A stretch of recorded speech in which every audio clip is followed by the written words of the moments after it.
Hey, welcome back to the Tool Shed. This one is a bizarre title, I know. It's called Scurvy Elephants. I got this one from Dr. Wayne Dyer. Many of my tools come from that great man.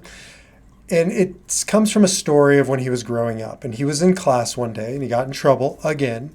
And his teacher told him why, and he didn't understand why he was in trouble. So he went home and told his mom. His mom said, "Why did you get in trouble today at school?" And he said, "I don't know. The teacher said I was a scurvy elephant."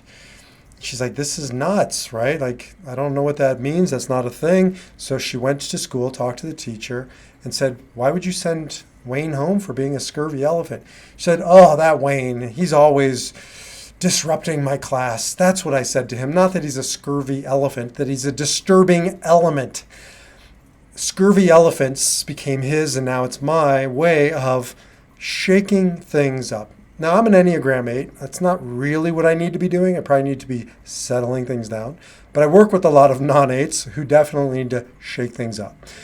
We, especially like in the West, in America, we are civilized, and civilization is wonderful until things need to be shaken up. I'm also Israeli, so I lived 3 different times in Israel, and it's part of my, I don't know, it's just part of my psyche. I love Israel, and one of the things I love about Israel, Middle East in general, Israel in particular, is it's just filled with scurvy elephants. People are disruptors, and that's why Israel's the startup nation. Outside of Silicon Valley, they have more startups than anywhere in the world because, if you inherit a piece of land that has no resources, you better be a scurvy elephant. You better make the desert bloom. You better find water deep down underneath the desert, which they have, and they've pumped it up, and now they've desalinated it. And Israel's actually, as an aside, the only country in the world that's independent of the climate for their water because of technology, because of disruption. You've got to disrupt in this world at times. So this isn't about Israel's startup nation. This is about entrepreneurism at its heart. Entrepreneurism means to go into the unknown. That's what the Latin root means. And to do that, we have to be a scurvy elephant. We have to see the status quo and not want to live by the status quo. We have to be disruptive in the way we approach the world. Now, that can get out of control. Again, as an Enneagram 8, I've spent way too much time being in trouble with my teachers for being a scurvy elephant. So I've had to learn to settle it down. But we all need that energy in our lives.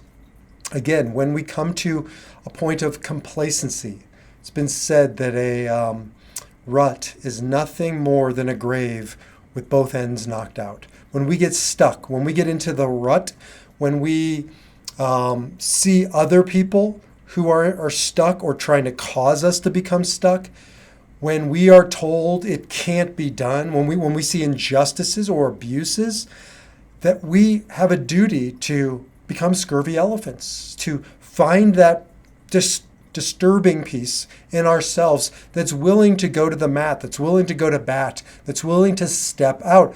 There's another word for it. It's called chutzpah, right? It just means an audacity to, again, make waves, to rock the boat.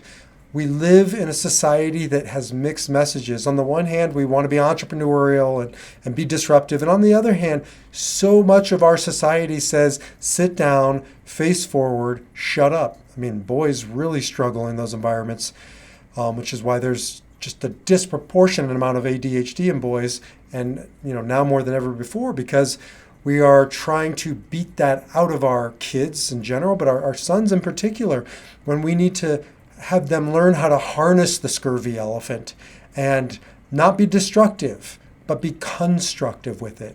So this is just an opportunity to go into those moments of status quo, of everything's fine. Do you really want to be fine? Is fine what we set out to do?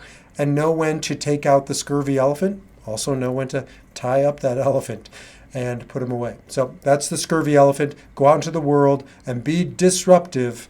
Be a disruptor. But don't be an asshole, right? That's or the nice way of saying it is don't be an 8-hole. So those of us who it comes naturally, probably check out another tool.